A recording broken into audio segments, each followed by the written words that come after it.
നമ്മുടെ ദൈവികമായ അനുഭവങ്ങൾ നമുക്ക് നഷ്ടമായി പോയിട്ടുണ്ടോ? പ്രിയമുള്ളവരെ, അങ്ങനെ നമുക്ക് നഷ്ടമായി പോയിട്ടുണ്ടെങ്കിൽ അതിനെ തിരികെ പിടിക്കുവാനുള്ള വലിയ അനുഭവമാണ്, വലിയ പാഠങ്ങളാണ് പരിശുദ്ധനായ പരിമള തിരുമേനിയുടെ പെരുന്നാൾ നമ്മുടെ മുമ്പിൽ വെക്കുന്നത്. ആ പുണ്യവാന്റെ ജീവിതം നമ്മോട് സംസാരിക്കുന്നത് നമ്മുടെ അനുദിന ജീവിതത്തിൽ നഷ്ടപ്പെട്ടു പോയ ദൈവ സാന്നിധ്യങ്ങളെ സാധാരണ മനുഷ്യ ജീവിതത്തിലൂടെ നമുക്കെങ്ങനെ തിരികെ പിടിക്കാമെന്നുള്ള വലിയ സത്യമാണ്.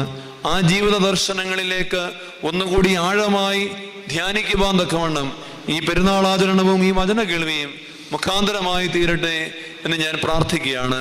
അങ്ങനെ ദൈവത്തെ നഷ്ടപ്പെടുത്തുന്നൊരു വിശ്വാസ ജീവിതമാണോ, അതോ ദൈവത്തെ തിരികെ പിടിക്കുവാൻ തക്കവണ്ണം നമ്മെ സഹായിക്കുന്ന ഒരു വിശ്വാസ ജീവിതത്തിലാണോ നാം ഇന്ന് നിലനിൽക്കുന്നതെന്ന് നമ്മുടെ വിശ്വാസ ജീവിതത്തെ ഒന്ന് പരിശോധിക്കുവാൻ തക്കവണ്ണം വിശുദ്ധ വേദപുസ്തകത്തിലെ പഴയ നിയമ